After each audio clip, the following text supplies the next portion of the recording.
Team, what up and welcome to the High Performance Man podcast with your host, Adriano Rizzo. I'm here to talk about all things performance and all things men and all things high. Probably not all things high, but all things men and all things performance. You might be able to see my cat, Mandy, in the background. You'll be seeing more of her as we progress through our podcast. She's a beautiful little background gal, and she'll probably come and run up on here at some stage. We've changed locations of the studio, so mind the mess, just starting off, but it's more important to get the message out there than it is to get the message out there tidy. You know what I'm saying? Fantastic. So today's episode, I want to talk about my birthday. So it's my birthday. I'm going to be 31 at the end of the week on a Saturday. I want to talk about a few things that I've learned along the way. Now, as a man, I've had a really huge depth and breadth of experience on this planet doing many things. And I want to give you like my insight, I suppose, into relationships. I want to start with relationships, and then we'll do a couple more podcasts this week, and I think I'll touch into finances. I'll touch into maybe bodybuilding, that sort of stuff, physique training. But I want to talk about relationships because that's always something that is on my mind 24/7. Now, not just like intimate friendships, but not just friendships, but intimate relationships and, meeting people and networking, whatever it might be. I think it's really important to cover those things and to have a firm idea and a basic understanding of where you sit with regard to relationships. Now, a few things I've learned as a man, and I think I put myself in a really high position in my life where I have a really successful business. I, have multiple ways of making money and advertising and marketing myself and educating people, etc., which comes with a lot of responsibility, but also comes with a lot of reward. And that reward is options in life. Being able to converse and, find my ideal partner and my ideal life is, I think, for me, around the corner, or at least building my ideal life is, that's for sure. And finding your ideal partner, I've had to come to the understanding that you have to be the man that someone would want to be with. And so for me, when I was 18 to 25, becoming the man that somebody wanted to be with was being fun all the time. And being fun all the time came with serious downsides. 1, you're unstructured. 2, you're not capable of making much money. 3, you're not really reliable. 4, you're unhealthy. And the list goes on. Now, I'm sure you can think of heaps of examples of unhealthy friends you have, people that chased fun in your life and where they kind of ended up. Maybe you're one of those people yourself. And you see it all too commonly, I think. And it's kind of sad. And I was one of those people too. Like, I used to fucking love partying with my ex, getting on it and all the rest of the stuff and just being a fucking loose unit all around because I thought that was fun. And then I realized it's actually quite sad that's not sad. Maybe it's sad. It's a bit sad that that's how you interacted with, that was your fun. And now I've come to understand that, hang on, the woman that I want, the person that I want to spend my life with, is going to be hitting the gym. They are going to be looking after their health. They're going to be having drinks every now and then, but it's going to be controlled and sustained. And these are all things I did not have. I'd go for walks. I'd go for adventures. I fucking love that shit. Crank the music, dance in my car. Let's go, baby. But outside of that, anything else wasn't really there. I think I was a very hollow person, and I thought I had depth and breadth. And since coming through all of that, I realize now I have breadth and depth. Now I realize I'm somebody that is honest, trustworthy, shows up, self-aware, knows what they want, and doesn't settle for anything less. And I think previously I settled for, I settled for people that had children to, people that are in fucking jail for fuck's sake. Like what the fuck? I'm like, what the fuck? And so your standard of behavior and the way you interact drops to their level. You know, I had fucking relationships with people that I'd party maybe once a month, and I had got in a relationship with a girl who was partying every weekend, and then I started partying every weekend. Then I started going fucking benders every weekend. Then I was like having sex or coke, and I was just fucking off my tits, like having sex for like 6 hours. It was just fucking crazy. It was nuts. And I don't look back on those and go like, yeah, cowboy, that was fun, but it was like, at what cost, mate? At what cost? Like I had to learn some really hard lessons. I had to cry a lot to get through that because I wasn't raised right. I didn't understand what I didn't understand. And now, after piecing shit together, going, fuck, that's a really dysfunctional way of living. Fuck. And then my business is going really well.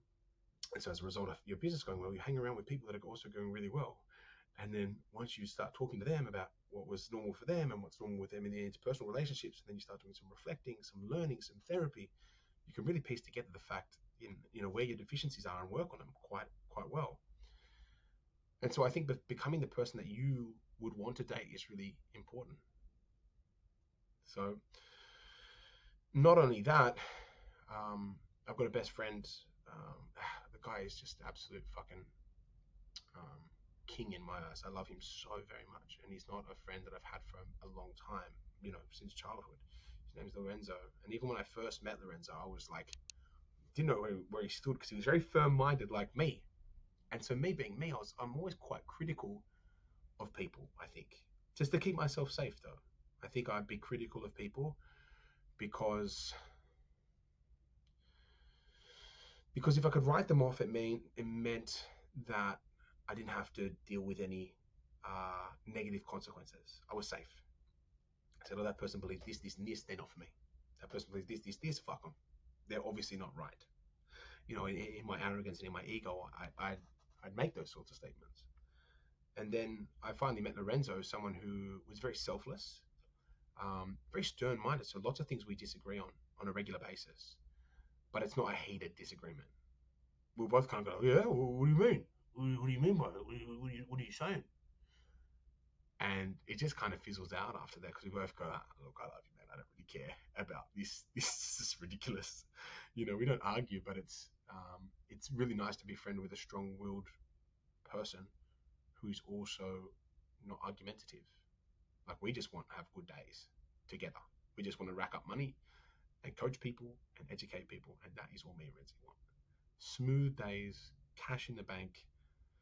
He just probably wants to slap his missus on the bum, and have a beautiful partner. And I just probably want to make more cash and pat my cats. But I finally found a friend that wanted to reciprocate because I was going through a lot of drug-related stuff when I met Lorenzo maybe 5 years ago. He had a pizza shop, which is some of the best pizza I've ever had in my life to this day. Proper Napolitana, like Italian-style pizza, fucking phenom. And he'd see me, coming back from self-help meetings where I was addressing my drug use because I was doing a lot of drugs on weekends. It wasn't during the week, but I'd just write myself off every weekend. I didn't really kind of understand what I was doing wrong. I just knew that I felt wrong. I knew that spending all that money wasn't right. I knew that it wasn't aligned with who I was, but I didn't know how to fix it. So I'd go to therapy, self-help groups, whatever. And he'd see me. Like I'd either be, on the back end of a 1 or 2 day bender or whatever, and I'd come see him after some sleep and get a pizza and be like, hey man, he's like, you all right, bro? And he didn't owe me anything. He wasn't trying to get an extra pizza out of me a week. Like he'd probably make $10 from that pizza and then he'd pay fucking $5 of that pizza to staff. So the level of care he put into me for what was oftentimes a free pizza, so he'd lose money, was just wild. And I'd never had any love like that from somebody before in my life, which is sad. But also, I'm glad that it took this long. I'm glad that I finally received a love from somebody that was the level that I would provide, I believe. It wasn't judgmental, just wanted me to do better and could see that I really cared about my life as well. And I've been there for Lorenzo with his stuff, with building his coaching business, with his personal stuff that he goes through. And, I finally met somebody after fucking, 27, 28 years of living that I've actually got his back and he's got mine. And I think becoming a friend that you'd want to be friends with is important too. Because I call him now and it's like, we're there. Or he's like, what client did your head in today? And I'm like, well, you should have seen this one. They said that their hormones were the reason why they couldn't lose weight. And he's like, fuck off, hormones, mate. Yep. He's like, that's dumb. That's not a real thing. I'm like, I know. It's crazy. So it's nice to have somebody to call and bounce off. We're going to be working together, I think, this pretty soon. So that's an exciting turn of events. So yeah, I think becoming the man that you want to date, I think becoming the man that you want to be friends with, I think becoming the person that you would really want to be around, and not in like a egotistical way, not in a way where it's like I'm flawless. Like, I know I'm heavily flawed, but I have a fucking crack. And I always pick up myself up by my bootstraps. I'm never going to leave you in the dark. I'm never going to fuck you off. None of that. If you respect me, I'll respect you straight out. Has there been times where I've disrespected somebody? Absolutely, because I'm flawed. But will I sit there and apologize and do everything I can to rectify the situation? Absolutely. Have I done that? Fucking many a time before. So, there's all of that. But I think that if there's one thing I've learned in the last 31 years is that friendships should be non-judgmental, should be supportive and caring, should be reciprocal. If you have to do the thinking for your friends, do they care about me? Do they want to be around me? Do they like me? If you have to do the thinking for your friends, I think you're onto something fucking dumb. I think you have to do the thinking for your friends. It's not the right friendship. For instance, just finished up going on a date on the weekend and hit it off with this chick. It was really nice, but then I found I had to do the thinking for her. She was just stuck in her head. It was this weird scenario. Really lovely human, seemed very sweet, very pretty. But then I found myself having to do are you okay? Like, is everything weird? Because their tone would change and they just wouldn't communicate that. It's just how some things are. And I think if you feel really calm around someone, if you feel very warm in their presence, if you feel very accepted, you don't have to be anybody else or ask 1,000 questions when you're with them, and you can just relax and be you, I think you're onto a winner. I think it's very rare.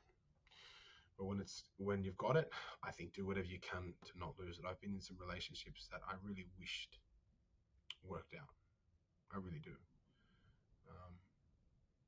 Some relationships with the people that I think dearly cared about me, and I dearly cared about just the mechanisms that we went, the mechanisms that we used to communicate that love to each other, I think was very fucking off. And it's sad that you have to let that shit go, because then you have to rebuild another one with somebody. And best believe in life, like, this is something I have to learn the hard way. People are not disposable. Like, they are, but they aren't. Like, I've had to cut out my mum and my dad out of my life for fucking good reason.